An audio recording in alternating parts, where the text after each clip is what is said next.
Les attractions touristiques de l'Italie. L'Italie est le pays des œuvres les plus célèbres au monde inscrites à l'UNESCO. Des éléments historiques uniques peuvent être vus dans tout ce beau et vaste pays. Les villes de Rome, Venise et Florence sont connues comme le berceau de l'art et de l'architecture. L'amphithéâtre du Colisée, qui était le plus grand théâtre de la Rome antique, les villes médiévales de Palmanova et de San Gimignano, et la tour penchée la plus célèbre du monde. La tour penchée de Pise, sont très célèbres.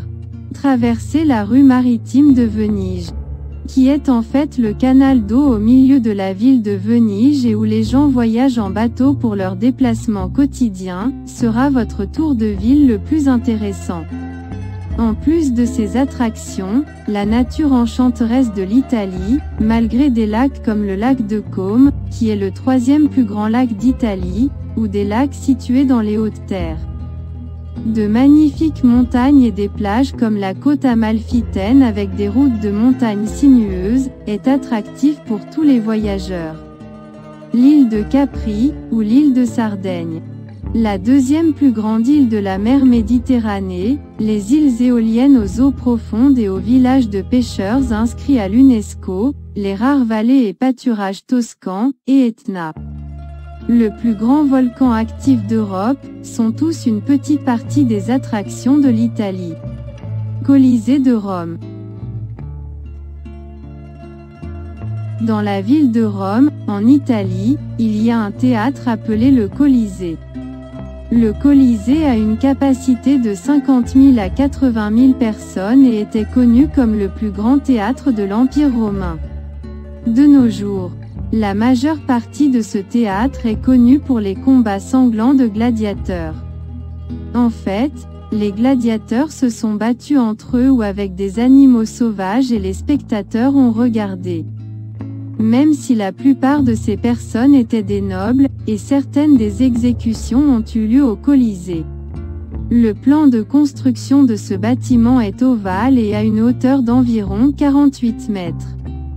Le plancher de la scène est en bois et sous celui-ci se trouvent des pièces qui servaient au ravitaillement et besoin de mise en place du spectacle ou au passage des animaux sauvages. 80 murs ont été construits pour supporter des arcs en forme de dôme, des escaliers, des passages, des rangées de sièges, etc. Il est possible d'accéder aux étages les uns aux autres depuis le bord extérieur des arcs et les escaliers entre les étages. Lorsque vous regardez le Colisée d'en haut, vous verrez sa vue sous la forme de 3 étages en forme de dôme, et ces dômes sont situés sur les colonnes ou sur les têtes des colonnes. L'intérieur de ce théâtre est exécuté dans un style différent à chaque étage, par exemple, les colonnes du premier étage ont été exécutées dans le style architectural dorique. Le 2e étage a été exécuté dans le style architectural ionique et le 3e étage a été exécuté dans le style corinthien. Il y avait 80 portes pour l'entrée et la sortie des personnes, ce qui facilitait la circulation de la foule. C'est pourquoi le bâtiment du Colisée à Rome, en Italie, est appelé l'un des chefs-d'œuvre d'ingénierie du monde.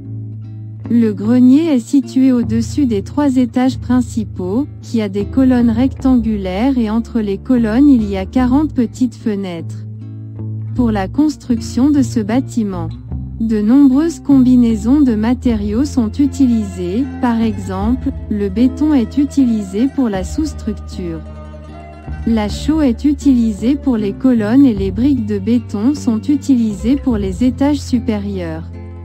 L'auditorium du Colisée à Rome, en Italie, est l'une des 7 nouvelles merveilles. Arc de Constantin. Si vous êtes intéressé par l'art architectural du passé, l'Italie sera la bonne destination pour vos voyages avec 54 attractions historiques et naturelles inscrites sur la liste du patrimoine mondial de l'UNESCO. L'Arc de Constantin est l'un des endroits les plus populaires pour les touristes qui voyagent en Italie. Cet arc, qui a été construit par le Sénat entre 312 et 315 après Jésus-Christ, est connu comme un symbole de la ville de Rome et le plus grand arc d'Italie. L'arc de Constantin, qui mesure 21 mètres de haut, est situé entre le Colisée et les collines du Palatin et rappelle l'époque romaine antique. Le Sénat présente l'arc à Constantin Ier à l'occasion de la victoire du roi à la bataille de Milovien. Dans la construction de l'arc de Constantin, ils ont utilisé la pierre comme matériau et l'ont décoré de belles sculptures. Près de l'arc, il y a une autre attraction appelée le Colisée, qui est unique en son genre. Ce théâtre aux 80 portes d'entrée et 50 000 places est l'un des plus grands amphithéâtres de son époque. Ils ont choisi un nom approprié pour cet amphithéâtre, de sorte que Colisée signifie une grande place. Basilique Saint-Pierre à Rome. L'église Saint-Pierre, connue sous le nom de Grande Basilique du Vatican, est l'une des nombreuses attractions historiques d'Italie qui fascinent les passionnés d'histoire et d'architecture par sa magnificence. Cette église, également connue sous le nom d'église du Saint Ancien et d'église de Pierre l'Apôtre, appartient au IVe siècle après Jésus-Christ, qui a été construite par l'ordre de Constantin I. Des artistes tels que Michel-Ange, Bramante, Bernini et Maderno étaient participés à la conception de l'église. L'église Saint-Pierre, avec une infrastructure d'environ 200 000 m², est l'une des 4 églises de Rome qui a été rénovée plusieurs fois et la dernière rénovation remonte au XVIIIe siècle.